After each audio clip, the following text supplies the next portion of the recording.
We are going to kick off the evening and start the PNE Public Board Meeting. I'm Councillor Sarah Kirby-Young, and I have the pleasure of serving as chair for the PNE. And I'd like to welcome everybody tonight, as well as start our meeting off in a good way by respectfully acknowledging that we do work on the unceded traditional and ancestral territories of the Musqueam, Squamish, and Tsleil-Waututh peoples. And I'll just point out a few housekeeping items before we get into the formal part of our agenda tonight. Just noting that the speakers list is now closed per the procedures on the PNE's website. We have 3 items of business on the agenda tonight, and we have 3 speakers, I believe, signed up. As chair, I will call your first and last name when it is your turn to speak to the item you have signed up for. And a reminder, each speaker has 5 minutes to do so. And we'll have a timer on the screen to assist you with the time. And when you hear the timer sound, that's a cue to just conclude your comments. Just a note that members of the board might take the opportunity to ask questions to gain greater understanding from your presentation. And the questions and answers also have the same 5-minute time limit. So for the business items we have on the agenda, they will start with a report from the PNE staff. Then we'll follow the format where the board has a chance to ask questions, either after the staff report or later after speakers if there's any clarifications or follow-ups. So that's sort of procedurally how we'll move through the business tonight. We do have a code of conduct which is available on the website, reminding everybody just to speak in a manner that's respectful to everybody, using courteous language, and if you can focus your comments on the items that are on the agenda. So washrooms located across the entrance where you came in, and I think that's about it for the evening in terms of housekeeping. The meeting, just as a reminder, is being live streamed on the PNE's YouTube channel, and now we can get into the formal part of the business. So I'm going to call the meeting of the PNE Board of Directors public meeting to order for Thursday, May 23rd, and I'm looking for adoption of the agenda. Moved and seconded. All in favor? Thank you. Next, adoption of the public portion minutes from the Board of Directors meeting on December 7th, 2023. Moved and seconded. Thank you. All in favor? Carried. Okay, so that moves us into the 3 reports that we have tonight.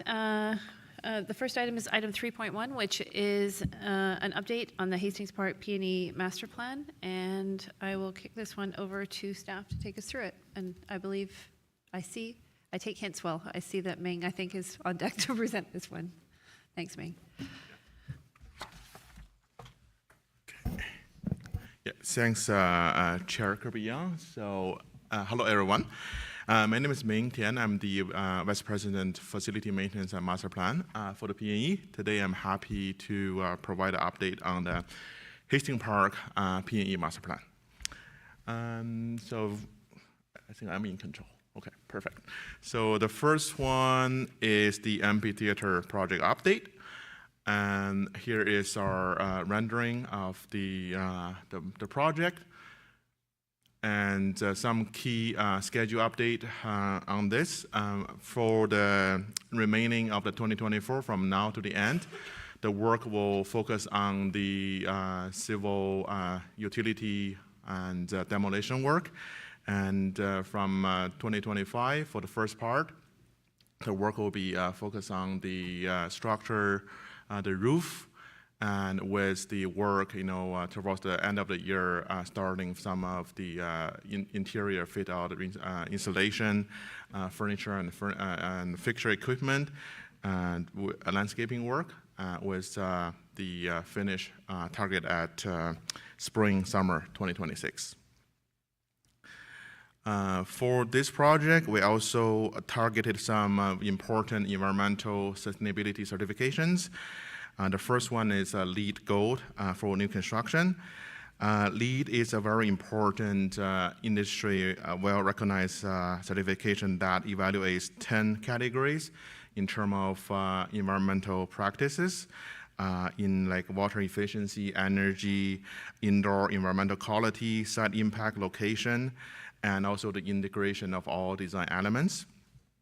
The other certification we are targeting is the Salmon Safe certification.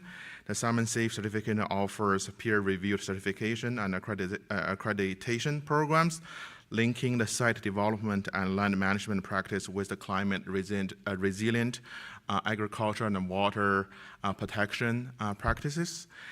For the amphitheater project, we capture and clean the first 48 millimeter of rainwater falling on the site within any 24-hour period before we discharge the water into the storm system. Having a mindful approach on water management and watershed protection will provide a long-term benefit for the whole site and prepare the PNE for any future project development. The third one is Rick Hansen Gold certification. Because of the many accessibility features we are designing into this project, like the ramps, the green space, and the gender-neutral features, we are also aiming for the gold level certification for Rick Hansen, which is the highest level in this certification category. For the site improvement, because of the amphitheater project, you will see a lot of improvements for the whole site. Landscaping, paving, and also the access, the Miller Drive repavement, the alternative access for the playland will become a legacy project after the amphitheater project is finished. We'll also have an increased amount of back racks after the project completion, and also with the improved and upgraded electrical, water, and sewer infrastructure for not only for the amphitheater but also for the whole site. The PNE will provide regular update for the amphitheater project on the website. You can note the website in this slide. We encourage everyone to refer to this website for the latest and greatest update. In addition, we'll also send the e-newsletter to communicate about the important updates of this project as well. Here are some additional renderings of this project. You can see the location of the amphitheater around the whole site. This is another angle to see the amphitheater with the stage, with the roof, the seating area, and the entrance area. We have the guest service and the food and beverage buildings. And this is just another one to hopefully see everyone in 2026. With that, I'm going to turn into another important project update, the launch coaster. And as you can see, the Thunderbolt, that is the name for the launch coaster, is taking shape. The construction part of this important project is nearing completion. We have done a test launch at April 18th, and through the rest of the May and June, we'll continue to do some testing, final commissioning, training, and we'll aim to finish everything by the end of June to early July with a targeted public launch in July.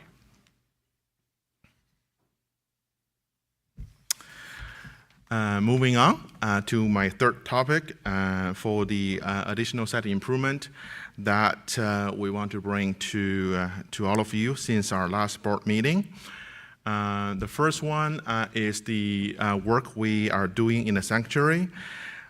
Throughout the fall and the winter time, our landscaping and the gardening team has been focusing on a lot of activities on invasive species remediation, overgrowth cleanup. You can see in the picture, this is the team working on the blackberries removal in the sanctuary. We also made a lot of improvement in the lower pond area, including, you can see here the new hydro seeding, the new, probably not clear on this picture, but we have created a lot of new seeding using the logs and also building a brand new path in the sanctuary for the public to be able to enjoy the walking in this beautiful sanctuary. Some additional work that we have done in the sanctuary is general pruning. This year we have been focusing on basically the viewing pruning around the whole pass to provide a better viewing opportunities for the general public to be able to see the pond, the green space along the whole pass in sanctuary area. We also did a lot of infrastructure repairs that includes the bridge, the dock structural enhancement. We have repaired the fence line. Also, we have added a signage and also the general trail maintenance for better erosion control and re-establish some of the receded pathway. We are adding waste diversion stations in the sanctuary as well to be better waste diversion mindful. We have also converted 4 trays to become wildlife trays, and also 17 trays were removed and reclaimed. All those trees were part of the report in August 2023, and also part of my update in December last year. So those are not new trees. Those are the ones we reported before. Another important project our team was doing is in the Italian garden. Similar to the sanctuary, the team has gone through a comprehensive invasive species cleanup in the Italian garden as well. We have installed new drainage with new soil and turf for better access to the fountain area. We have also improved some tripping hazard by removing them. I also have 2 pictures to show the before and after in the Italian garden with the new drainage and the new turf the team laid down on the ground. That just provide a much better access and appearance and the green space for the Italian garden as well.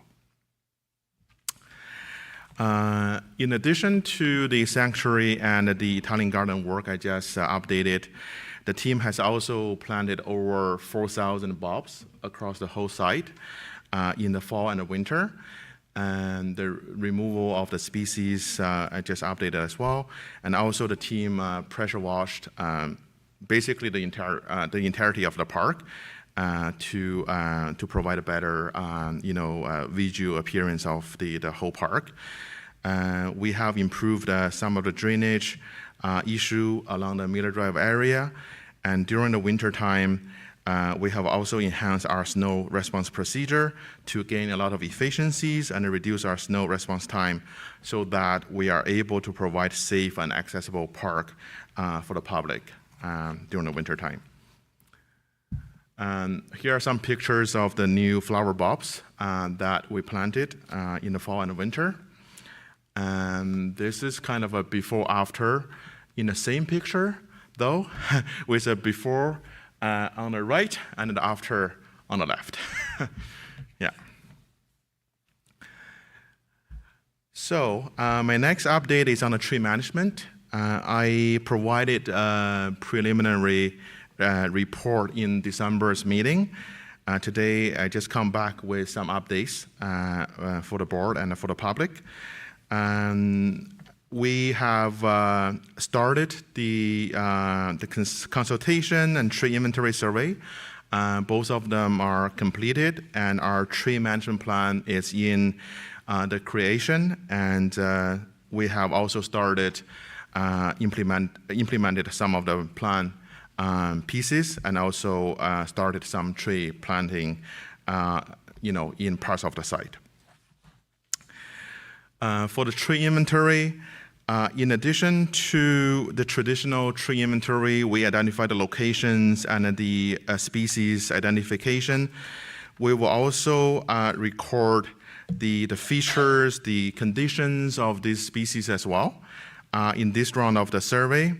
And based on that, we will create that tree management plan that will include a lot of the care maintenance schedule, the risk identification, the planting species selection, and also the ongoing monitoring and evaluation program. On the implementation, something I want to highlight, we are in the process of onboarding a new arborist to our landscaping and gardening team so that we can continue to build the capacity and depth within the team to have in-house knowledge base. All the tree removal for the amphitheater project has followed the required process, and we have worked very closely with the city on that process. We have also planted 77 trees for the launch coaster project, and all those trees are planted already to date.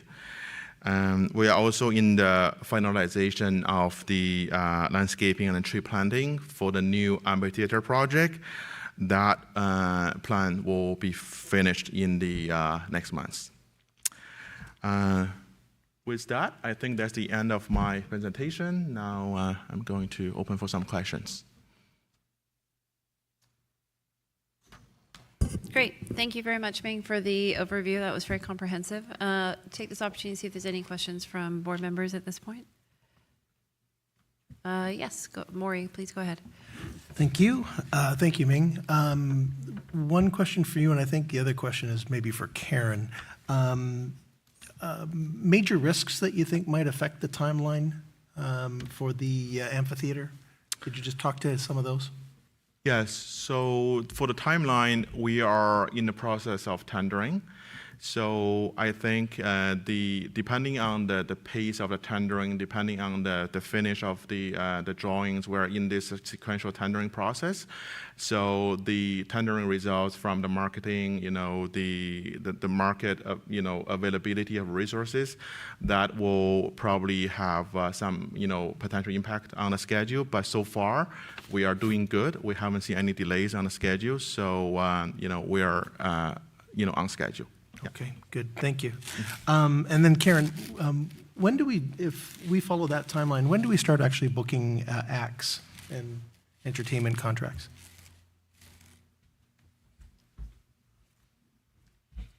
We won't officially open the calendar until I get a clear-cut date of commissioning.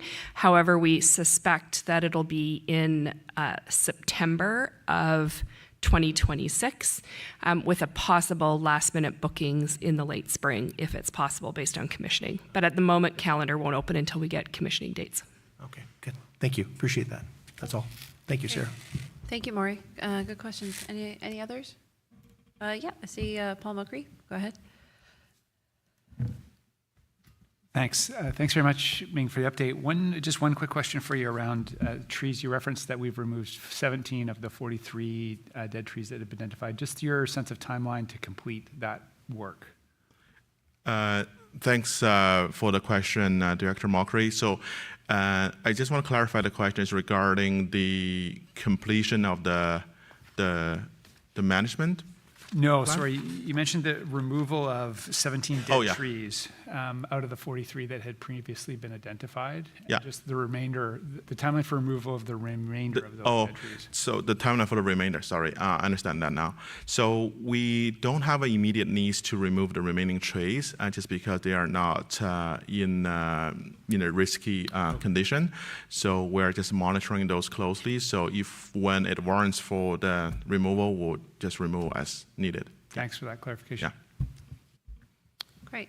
Thank you. Not seeing any other questions at this point, so we will move to hearing from our speakers in the public. We have 3 to this item, and the first one is Maria Mussenden.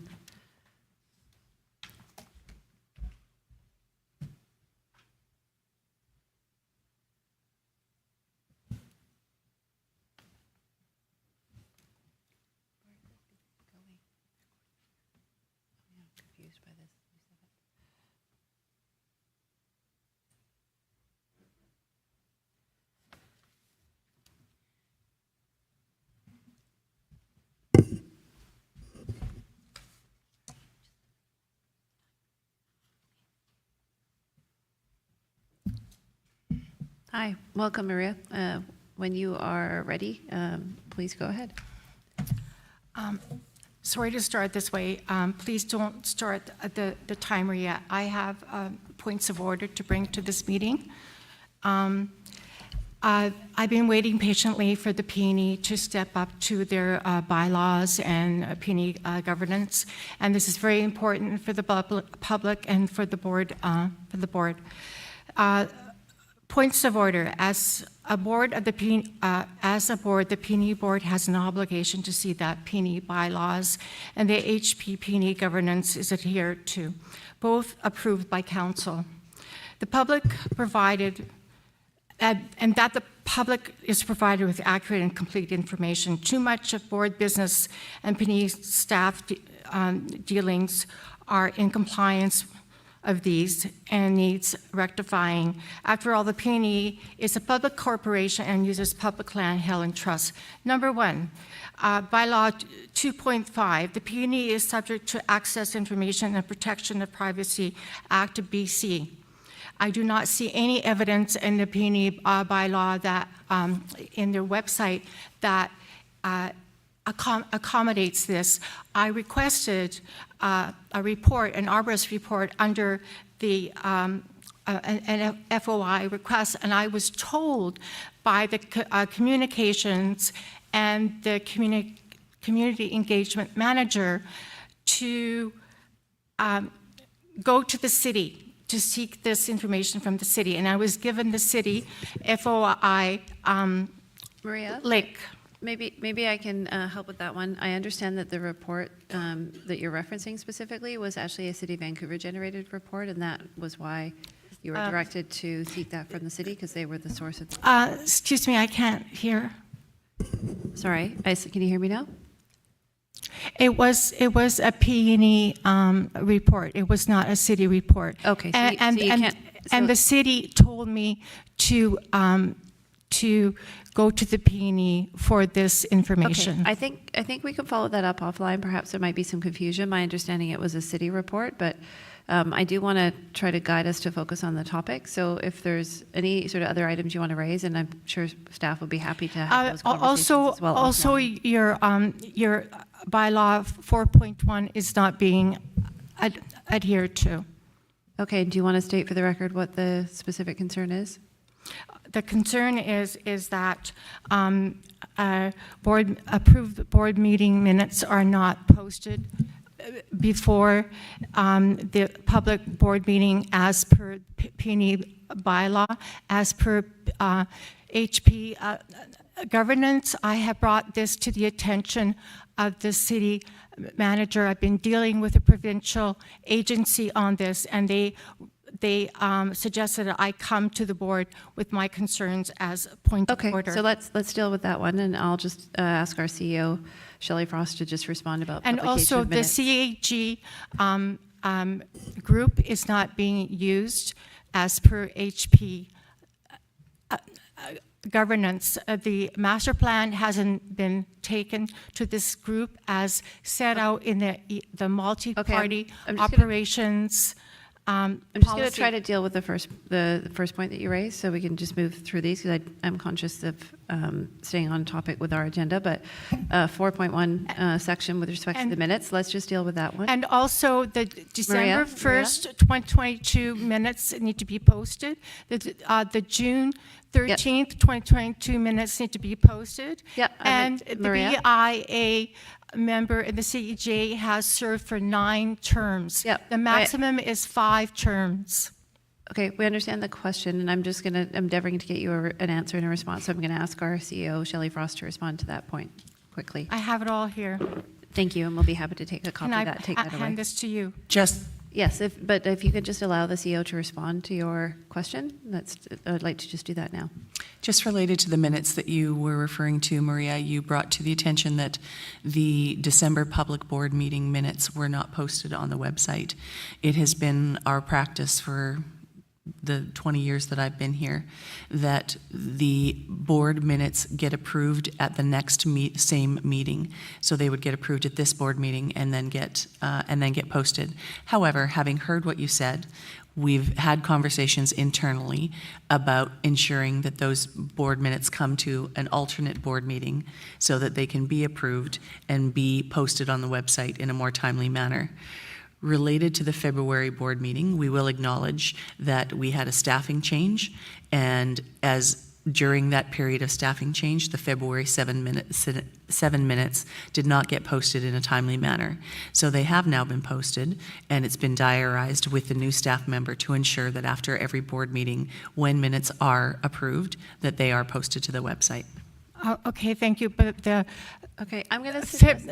February meeting, business portion had not been posted, and the I think- June 13th, 2022 public portion has not been posted. So we The will- December I'm- 1st, 2022 public portions are not posted. Okay, if I can respond, I'm going to, we'd love to receive your written copy. We can take that and follow up offline. I do want to make sure that we have space for the agenda items tonight, and as I mentioned in my opening remarks, Yes, okay. we want to focus on the business items that are okay. specifically on the agenda. Okay. So I'd like to, we'll take that copy, we'll follow up with you, and I'd like to guide you to start your comments on the master plan item. Okay, but there's one more other point of order that needs to be brought to this board, is that the CAG is not documented in your bylaws as per what is said in these slides. It's not in your bylaws. Okay, thank you. I'm taking a And note. also, too, the PNE staff has, the MPOP has given PNE staff the capacity to diverse, and the PNE staff has chosen not to diverse. So I encourage the board to keep the local aspect and the citywide aspect of the CAG group. Okay, thank It you, Maria. has I'm been going the to PNE ask. staff. I'm going to ask you now because I want to Okay. be respectful to everybody who's Thank come you. here for the agenda tonight. Do you have comments you would like to make on the master plan? Yes, I do. Okay, if you'd like to do that, you could. my- Yeah, Sal will take those. And thank you for that. And if you want to begin your comments now, we will move on to the item 3.1. Please go ahead. Okay.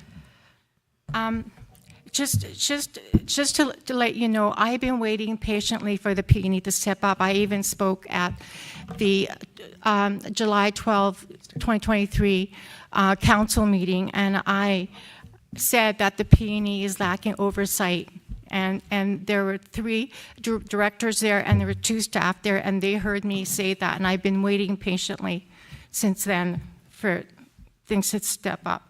Okay, regarding the HP master plan, I can't see the time, but I'll just wing it. Okay, so as far as consultation goes, the PNE staff has board meetings as consultation. I do not consider board meetings as consultation. As far as the new amphitheater that is going to be constructed, this project has deviated from what was approved in 2010. What was approved in 2010 was a 6.6 million amphitheater with a covered stage and temporary fencing. And what we're getting now is 103.7 million funded through our taxpayers' money. It will be paid back. And so now the stage and the audience is covered. There are 3 structures. There are 2 buildings, and fencing is going to be permanent, and there are concerts year-round. Concerts are not supposed to be year-round. Anyways, this was done without coming to the local community for consultation. In 2010, what was proposed was done with a lot of consultation with the local community and the citywide community. And I believe that PNE should have come to us and consulted more on this. And they didn't do that. For the information sessions that are quoted, there was an invitation set out via email on the last night of the information session. There were very few invitations set out. The Talk Vancouver survey, only the people who were registered actually responded to that survey. I never had the opportunity to respond to that survey. I didn't even know it existed. So this is the consultation that this new amphitheater is based on. And I think that it is flawed. And I think this must never, ever happen again. The PNE must not deviate from what was approved in 2010. And even one of the board members asked about the deviation. And I read that in the board meeting minutes. Anyways,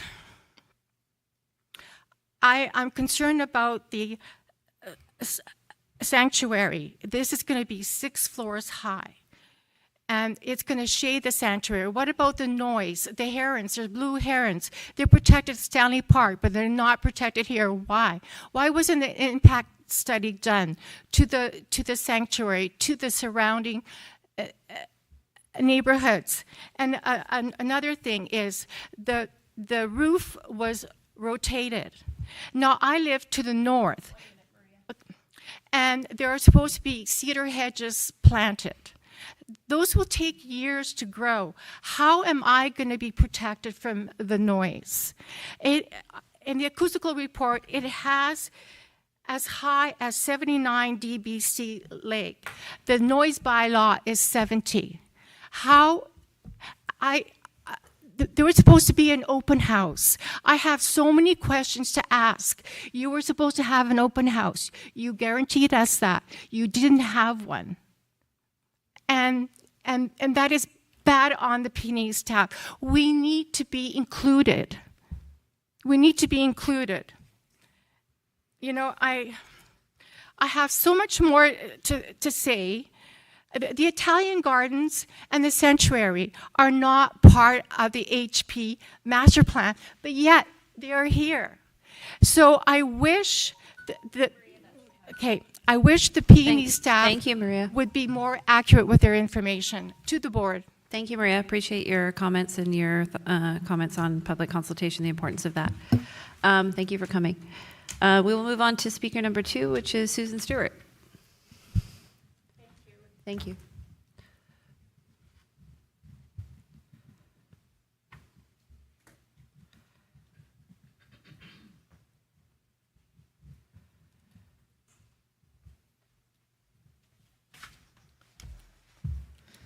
You may end up regretting you said that I had 5 minutes. My name is Susan Stewart, and I was born, raised, and still live in Vancouver, and I'm an avid PNE supporter. My husband and I go to the fair multiple times every year. We attend special events in Playland like Fright Nights, and we have attended many of the events on site throughout the years, like concerts, Cirque du Soleil, hockey games, winter fair, craft beer week, hopscotch festival, to name a few. We're even going to the concert tonight.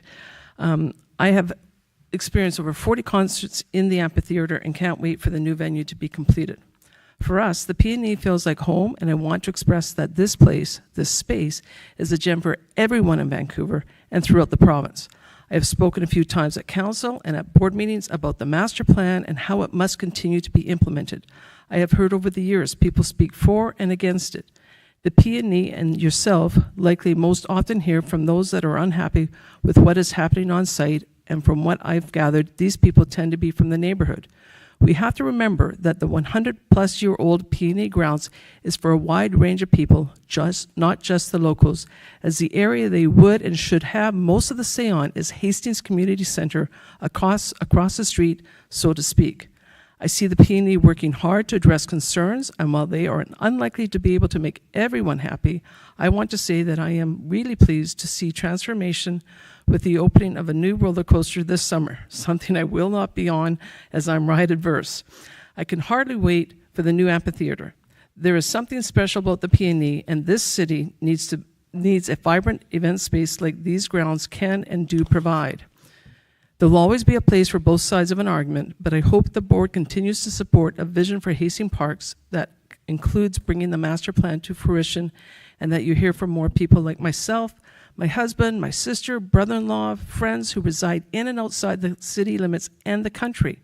They too think the PNE is on the right track, and that seeing progress on the master plan is important and provides for the city at large and the province, plan is important and positive for the city at large and the province. The initial plan consultation process took years and years. The approval process did not just suddenly happen overnight. Even once it was approved, more industry expert consultation has been sought and followed. As time passes, more changes will be required to meet current standards at the time of construction. So we are likely well over 15 years into the process since inception. We all know that delays cost money. So let's just continue to get the shovels in the ground and move forward with the various aspects of the plan as approved a few councils ago. When it comes to the costs, I wanted a barn door at home. We did a renovation. It cost me 6 figures because we delayed and things happen. The PNE is a huge piece of property. It's a huge infrastructure. Costs will go up. They will change. But every time that there's a delay and somebody tries to delay it, all it's going to do is cost people, including us that come out, more and more money to try and support the whole projects. Thank you for your time. Thank you very I neglected to ask if there's any questions from the board, but not seeing any. Thank you. Thank you, Susan. Appreciate you coming tonight. Our third and last speaker on this item is Gretchen Harlow. Welcome. I'm not speaking, I'm asking. So, hi. Hello. I'm Gretchen Harlow, and I'm on the board of Hastings Conservancy.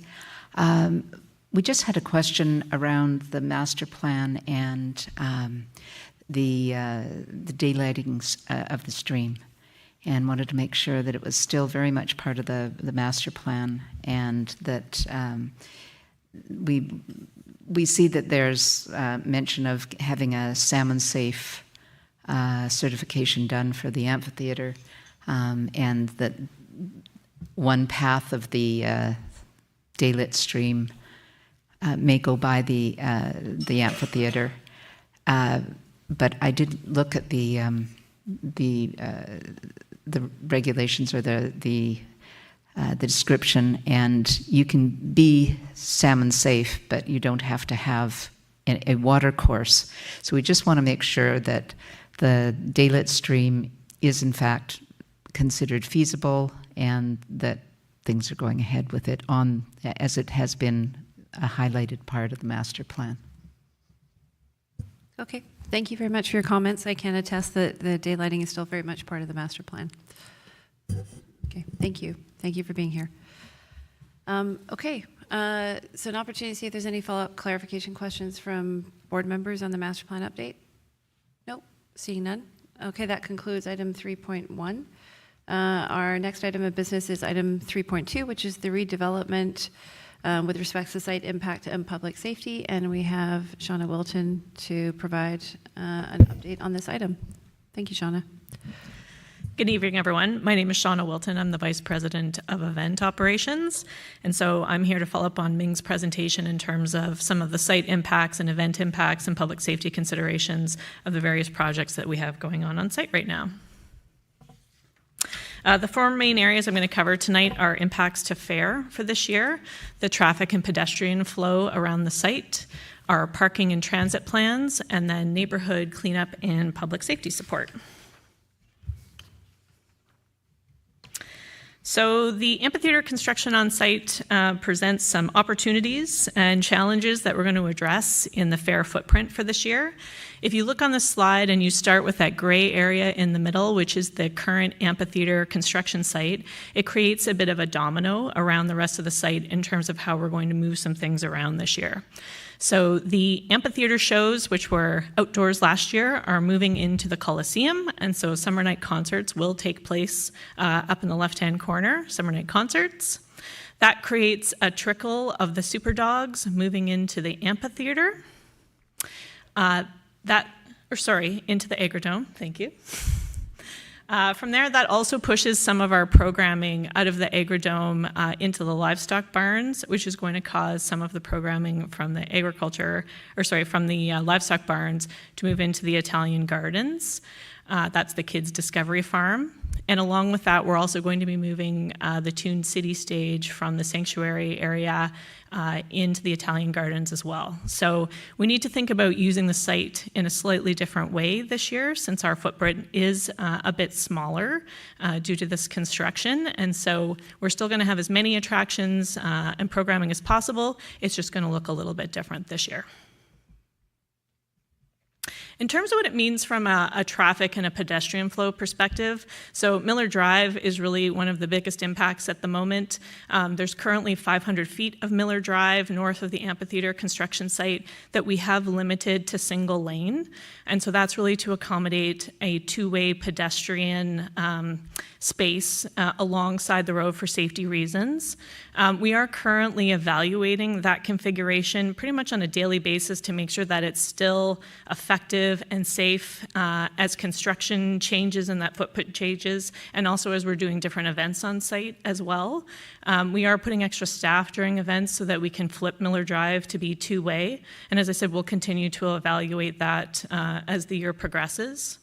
There is going to be approximately a 1 to 2 week closure potentially of Miller Drive. We're working with the amphitheater construction team, but there are some underground sewer and storm work that needs to be done on Miller Drive, and so we'll certainly communicate in advance and share publicly when that work will or may land.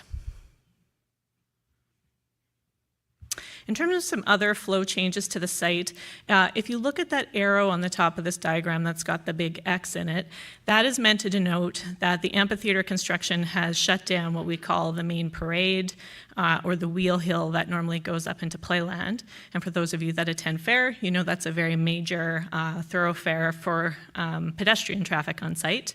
And so to accommodate that, we've done a project where we're actually widening the walkway between that main parade area and Gate 14. So for anyone that's been out on site, you would have seen recently a fair amount of activity.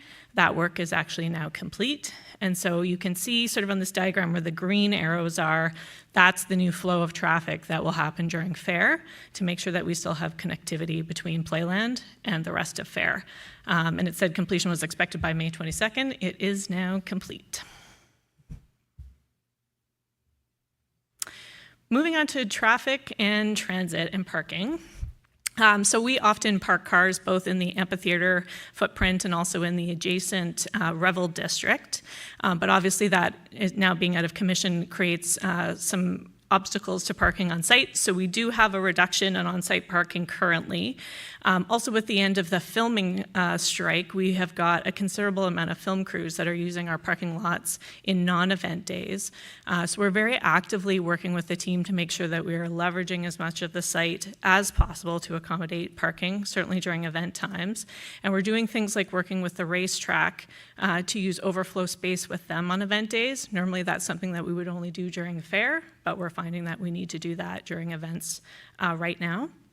We're also working with the car share relocation services to make sure that we are having cars moved out of the neighborhood as much as possible, knowing that that takes up parking capacity, both for attendees but for neighbors as well.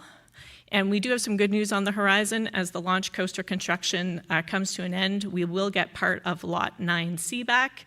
I think that's been out of commission for almost a year with that construction going, but we expect by June that space will be returned back to our parking inventory.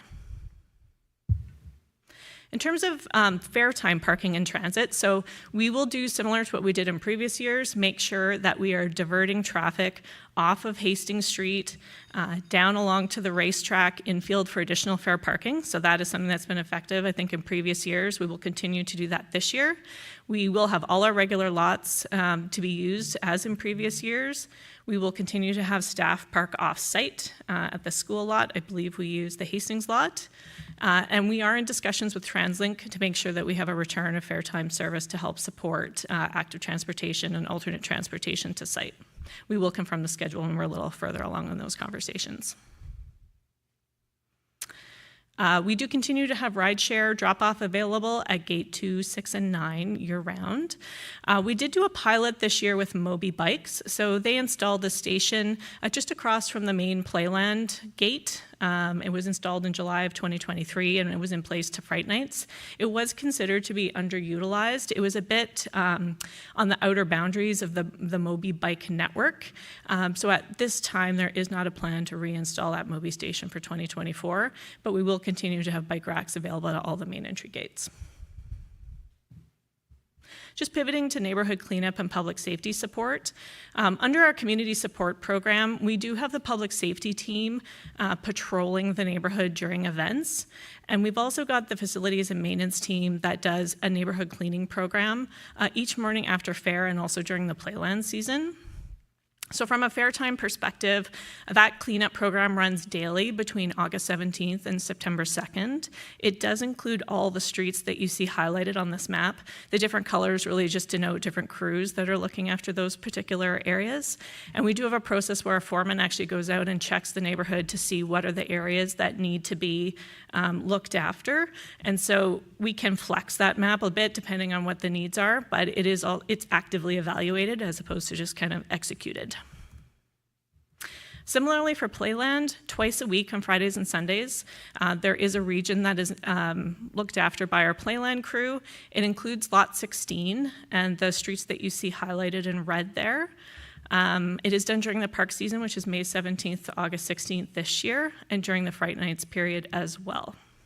I just want to note, based on neighbor feedback in 2023, they've also included laneways in that service as well. And just finally, I wanted to note the Binners project. So this has been an 8-year partnership where we have engagement of marginalized groups from the local area to help support some of our waste diversion activities. So during the Playland Park season and daily during the summer fair season, they come in to help with waste diversion sorting. It really improves economic opportunities and creates connections with the wider community and builds job skills, routine, and a sense of dignity for people participating in that program, and also provides a reliable and fair income for them. That concludes my presentation. I'm happy to take any questions. Great, thank you so much. I see we do have questions, so Rachel Roy. Just a question about Miller Drive. Is that actually a drive that is used by the public to get through the park rather than from one side to parking or vice versa? That's a great question. It is a public street. I believe it is used as a thoroughfare. It is also quite a bit of racetrack traffic that utilizes Miller Drive, and then obviously Playland, Coliseum traffic, that kind of thing as well. Great. Any follow-up? Nope, great. Thank you. Not seeing any further questions from Director, so thank you very much. We do have one speaker from the public to this item, and that is Steve Canafari. Am I saying that? Oh, great. Come on down. Thanks. And please begin when you're ready, and you have 5 minutes.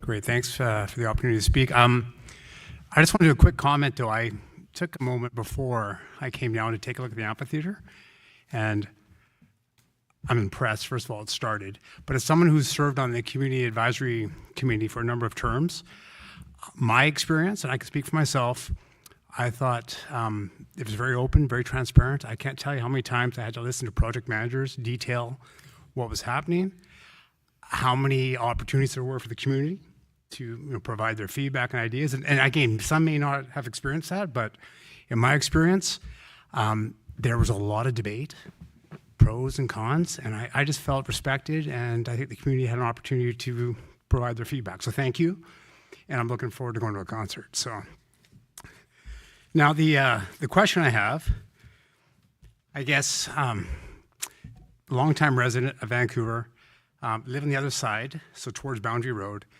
immense density now happening, bigger buildings, less parking, which means there is a lot of congestion on local streets. So I'm curious, because parking is a huge issue, like day to day, forget the PNE, just day to day. Going forward for the master plan with the PNE, and I know I've brought this up before, is what are the plans to integrate transit on site because I think as the PNE grows and you attract more visitors, you know, and out of respect for the neighborhood, I'd like to know what are the plans to ensure that, you know, people have a viable option to come to the fair outside of driving, because it's an area where I can tell you right now, you do not want to put that upon neighborhoods, because it's something you don't want to own, because I don't think the PNE should have to own that, but it's the single biggest issue I experience. You can build a 100-story tower, and if there's places to park, people are happy. You build a 2-story tower, and if people can't park, people go nuts. And it's crazy, but it's the way it is. So I'm just curious if there are plans. So thank you. Yeah, thanks for your comments. I can share that that's an issue the board is very aware of, the importance of parking and also transit and providing provision. And I think there'll be opportunities to realize different ways to deliver that as we move through different parts of the master plan. But thank you for your comments. It's noted and we appreciate it. Okay, I'm not seeing any further questions from board members on this one. Going once, going twice. Okay, so that takes us on to our third and final item of business, which is 3.3, the Community Advisory Group and Neighborhood Focus Groups alignment. And I believe that Karen Messicott is going to present this item. Thank you. Thank you, Chair. Good evening and welcome to tonight's public board meeting. I'm here to speak to you in regards to the advisory groups and councils that we do have at the PNE. This is in alignment with one of our corporate priorities that we have had on our plate for 22 and 23, and that is in cultivating community. And this is one of the final steps that we have in completion of this core priority for the executive team. We have 3 types of groups and councils on our within our operations. We have our community advisory group, which is part of our governance. We have our neighborhood focus groups, and we have our youth council. The only one of those 3 groups that are currently underway is the Community Advisory Group. The Neighborhood Focus Group and Youth Council have both been on hold since 2019. So I'm just going to go through the purpose, membership structure, and the current landscape of each of the advisory groups and councils. So the purpose of the Community Advisory Group is it's part of our governance structure. It's not a decision-making body, but it is an advisory, and the purpose is to provide a constructive input and feedback to PNE staff regarding items such as on-site programming, implementation of the Hastings Park PNE Master Plan, and operational aspects of our business. The CAG is established and managed by PNE staff, and it is currently the CAG has a strong local area representation, but is missing the breadth of representation that is outlined as a requirement for the Community Advisory Group. Sorry, Mike, can't see the slide there. Currently, as outlined, it is supposed to have representation of both community and citywide stakeholders. Have representation and interest of demographic groups and demonstrate a capacity to act and represent the larger group. It's to consist of 8 members and have representations in the categories that you see on the screen. The current purpose of a neighborhood focus group is to take individual topics and go deeper into discussion into those specific topics. Up until 2019, we ran 2 to 4 neighborhood focus groups, and we had 16 to 18 people on these groups. Typical topics we talked about was parking in the neighborhood, programming content for the PNE events, and new and upcoming year-round event portfolio. From a youth council perspective, this is a combination of both leadership development, but also engagement with one of our primary demographics to learn from them, to support them through their leadership growth and their career growth, and also to work with them in building our business and our network. They met monthly, August through June. So the current landscape, as I mentioned, is we have one of these groups operating. We have the Community Advisory Group. Current membership is primarily neighbors, and we currently do not have the citywide stakeholder group or the community stakeholder group represented. We do have a current limit of a 5-year term that does preempt certain subject matter content that is required and having close connections with groups such as the BIA.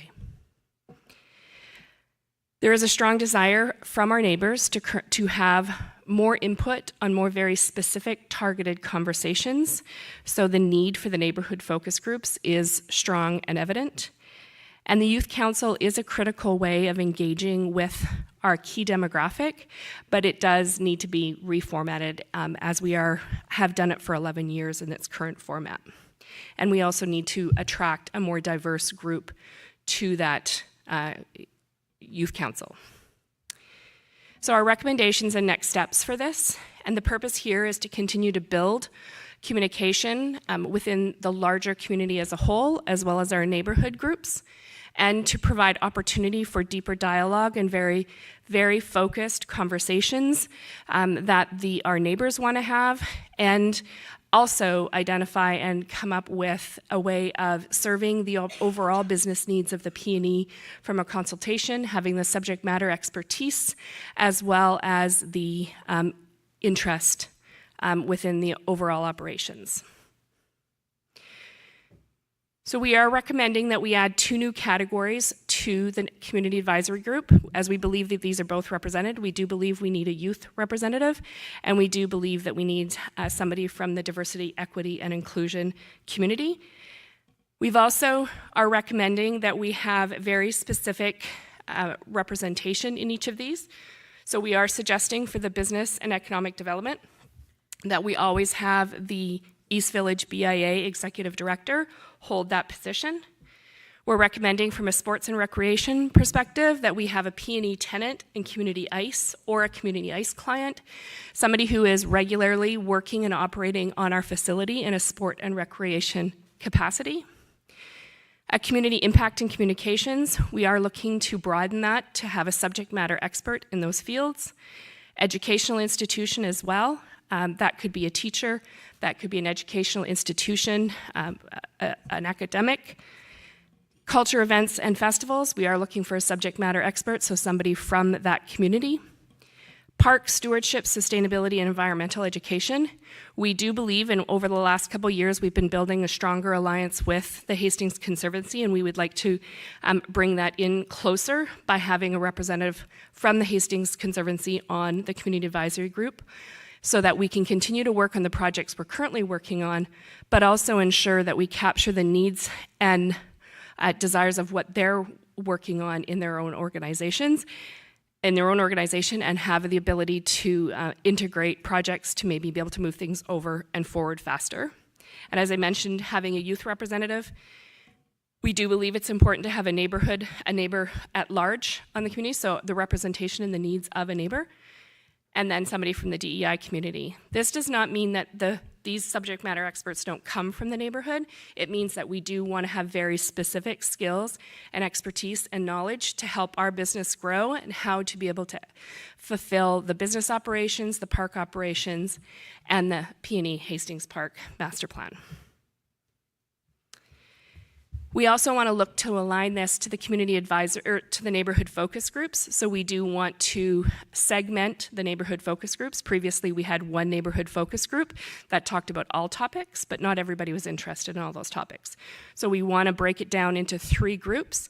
1, culture, events, and festivals. So these are the types of events, the types of activities we bring to our site, and have 6 to 8 community members participate, or neighborhood members participate in these groups, as well as the community advisory group representative from that subject matter expertise. A park stewardship, so a park care neighborhood focus group where we have 6 to 8 neighbors participating in this group.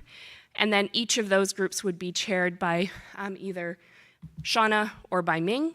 And then the third group would be a community impact and communications group.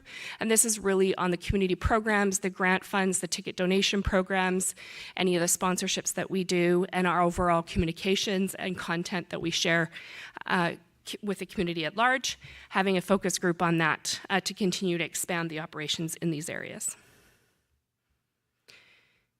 So our next steps on this plan is to develop new CAG recruitment campaign to drive a broader representation to all in each of these categories, to develop a communication plan and materials on CAG in the neighborhood focus groups, including website, newsletter, drop, and we would do a mail drop to the neighborhood as well, to our catchment, social and digital, and then we would do recruitment for the 2024 CAG and neighborhood focus groups, and then we would target focus groups and youth council realignment in the fall of 2024. So from a youth council perspective, we're not looking to implement anything new in 24. We plan on doing a few focus groups in 24 to determine what should 25 look like from a youth council perspective, because it is a format that is valuable, but it does need to be realigned. And that is it. Fantastic. Thank you for a very comprehensive overview. Going to look to the board first to see if there's any questions for staff. Yeah, we have several. Okay, we'll shake it up this time and we'll go from the left. Director Sahota. Thanks very much. I had a question about the minutes from the Community Advisory Group, but I see that they're on the website, but I don't see any from 2024 so far. Have there been meetings of the Community Advisory Group? We had to, because of I had a staff member leave, so we did cancel that one. I did do a remote one online last week to present and talk about this particular topic, but we haven't uploaded any minutes from that yet. Thanks, appreciate that. Okay, thank you. Director Kask. I want to thank Raj for asking the question that I was going to ask. Thank you. Thank you. Director Roy. I have a few questions. So the advisory groups, they don't get a vote. There aren't motions. I noticed in the representatives that you've listed, and what you've said is that there's a need for more non-local. So I was wondering about, for the business and economic part, why you would want to make the East Village BIA ED a standing appointment to that, or whether or not you might want to go broader to potentially get other expertise from around the city or in Burnaby or something like that. My second question is for the community advisory group, if you're looking for certain expertise, is there any honorarium or anything associated with that? No, okay. And then my last question was just you kept saying why the youth groups needed to be realigned, or that they needed to be realigned, but not why. Oh, okay. So I was just wondering about that. Okay, so I'll answer the first question, and that is why the East Village BIA, because similar to how we would have a neighbor at large and wanting having the local neighbor perspective, we also want to have the local business perspective, and the most logical perspective that represents the whole would be the ED from the local BIA, which is why we chose that position. Okay, got it. So it's not for the purpose of unlike culture or arts or whatever, business and economic development. It's just local. That's local. Beyond that. That's right. We're looking for the business expertise related to culture and events through the culture events and festivals position. And then in regards to the Youth Council, I think that the Youth Council was very beneficial, but it had one very specific demographic, a very academic-based demographic, which was not representative of our youth demographic that we serve. So we want to be able to have a content and advisory council that will appeal to more of a diversified group of participants, first and foremost. And then the second part is the topics of discussion were no longer becoming relevant because they were getting it from other areas of their volunteer work. So we're wanting to really have something that serves them, but also serves the PNE to have a really solid relationship between us and the youth. Great, thank you. Not seeing any questions, additional ones from directors, so we'll move to our members of the public. We have one registered speaker, and that is Donalda Greenwell Baker. Welcome, and when you're ready, please begin. You have 5 minutes.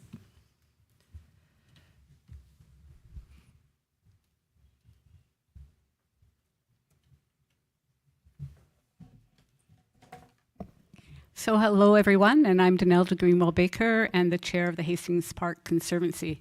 And I'm here to speak on a positive note, which has sometimes not been the case from Hastings Park Conservancy in our role over the years. But we feel really, I think, appreciated in terms of the work that has been being done and the role that has been played. Believe it or not, the sanctuary is celebrating its 25th anniversary on August 19th this year, and we became incorporated in 2000. And through that bumpy road to getting to here, we've been working with the PNE, with the city, against the city, with the park board, like kind of any kind of position you might want to be in, we've been there. And so I think the work that has been happening most lately in terms of some of the things that we've been able to do have come to be very appreciated, and obviously by being asked to be on the advisory committee, I think this is an important role for us, and it acknowledges the work that we've been doing. Over the years, for many years, we've been doing walks in the park. We've been doing educational outreach with students from all of the elementary schools, a lot of learning and teaching about plants and birds and whatnot that goes on in the park, in the sanctuary. We've brought environmental issues, concerns, daylighting of the stream to the attention of the board and the community. And I think we've had several members of our committee that have actually been on the advisory committee before, but as individuals. And so having a voice of our organization, we have 250 approximate members. I think it'll be very helpful, and I think it'll build the relationship moving forward, and hopefully that will be helpful in improving the communication, the development, and the greening of Hastings Park. Clearly, this is a place in the city that's going to stay, it's going to grow, and we want to ensure that all of those qualities that can be built on to enhance the situation for the future would be beneficial. Great. Thank you so much, Donalda, for your comments and for your positive acknowledgement of the efforts of staff. I'd like to second that and appreciate the work that's being done, and also for your longstanding advocacy for the community and your ongoing contribution. We appreciate it. So that concludes, unless there's any further questions from directors, going once, going twice, that concludes our third item of business. For a reminder to everybody, our next public realm agenda and meeting is on Thursday, December 2nd, and we look forward to seeing everybody then. In the meantime, we're looking forward to a fantastic summer coming up. Lots of activities and a new launch coaster and exciting things to enjoy. So lots of great concert lineups. So thank you everybody for coming out tonight and being here, and I'll look for a motion to adjourn. Seconded, all in favor? And thank you, that concludes. Thank you.